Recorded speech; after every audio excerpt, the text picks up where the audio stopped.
Next 6th example है, two like parallel forces P and Q acts at 2 points of a body. If Q be changed to P square by Q, show that the line of the action of resultant is same as it would be if the forces simply interchanged. बहुत easy है ये भी। इसमें क्या करना है हमें, to like parallel forces आ जाएंगी P और Q। ये P और Q लाइक पैरेलल है, चाहे दोनों नीचे बना दो चाहे दोनों ऊपर बना दो।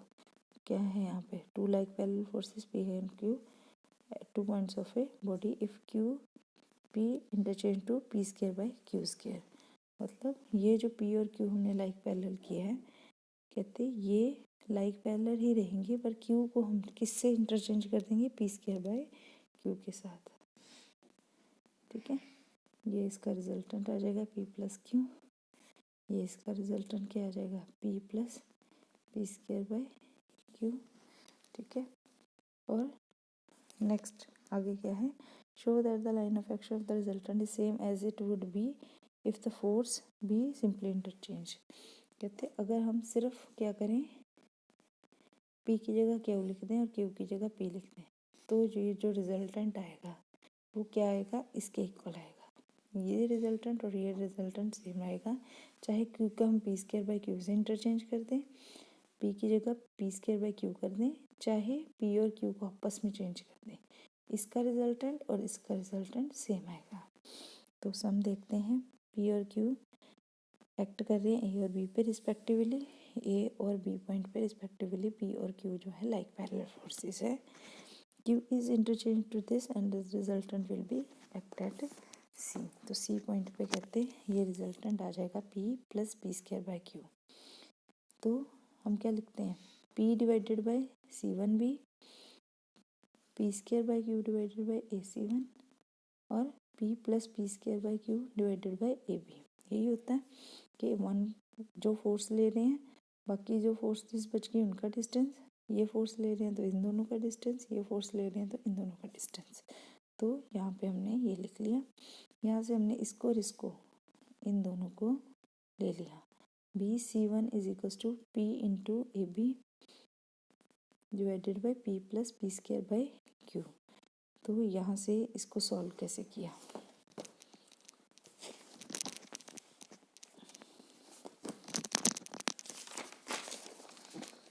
तो बेटा ये हमने क्या ले लिया, P डिवाइडेड बाई BC1 को equal to P plus P square by Q over AB।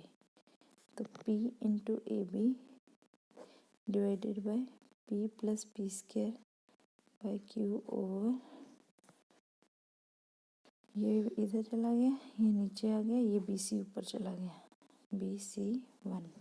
ठीक है, तो यहाँ पे हमने P कॉमन ले लेना, P into AB divided by P common, ये Q एलसीएम ले लिया, Q plus P by Q, ये P से P कैंसिल, ये Q ऊपर हो गया, QAB over Q plus P is equals to BC1।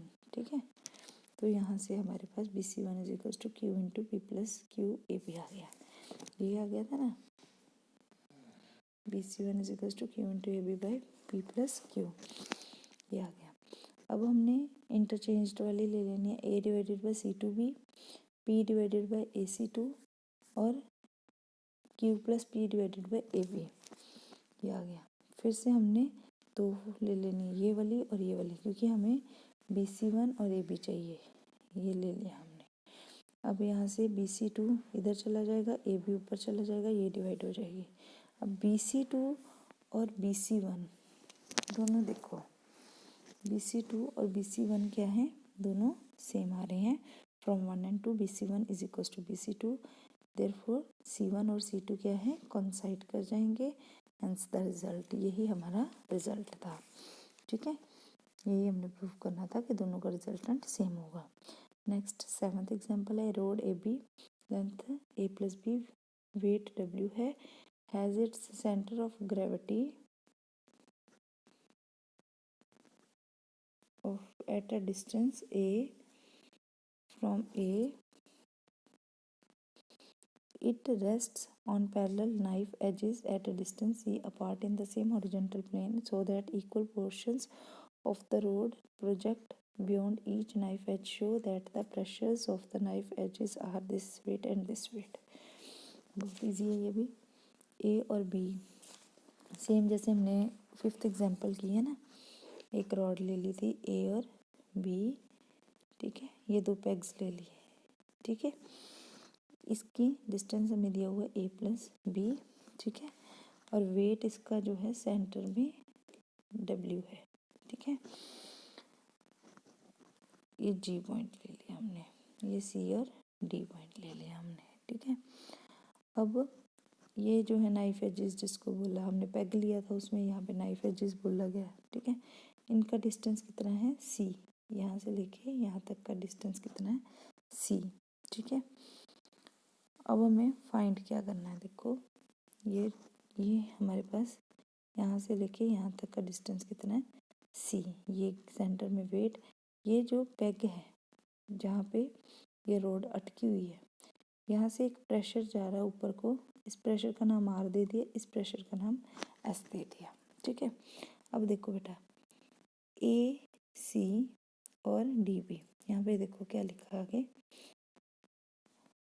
So the equal portion of the rod project beyond each knife edges, मतलब knife edge से A की दूरी और नाइफ एज से बी की दूरी, यहाँ से बी की दूरी और इस नाइफ एज से ए की दूरी इक्वल है, और वो कितनी है हमने एक्स ले ली है, ठीक है.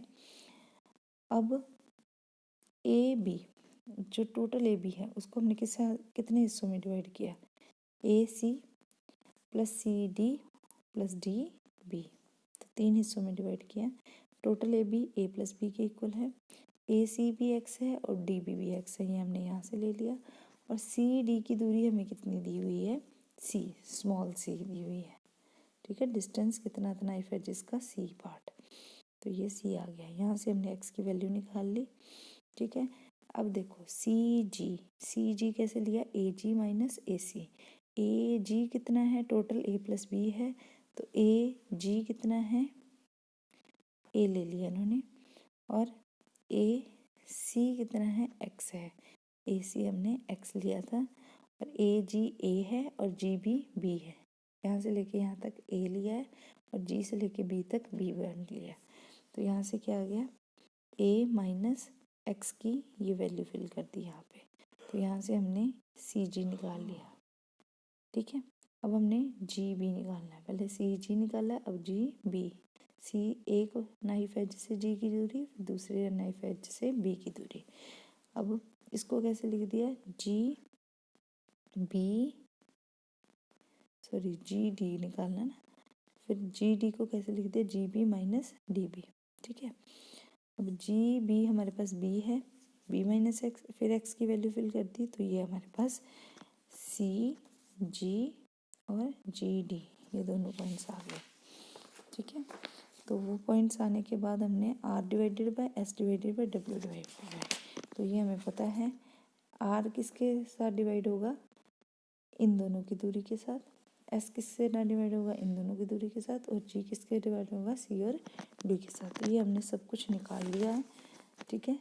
तो ये हमने वैल्यूज़ फिल कर देनी है इसमें, आर को और डब्ल्यू को जब किया इक्वेट तो ये आ जाएगा G D by C B, तो यहाँ से वैल्यू पीछे से लेके यहाँ पे फिल कर देनी है. एस को किया इसके साथ डब्ल्यू के साथ इक्वेट, तो ये आ जाएगा, यही हमने निकालना था प्रेशर आर और एस.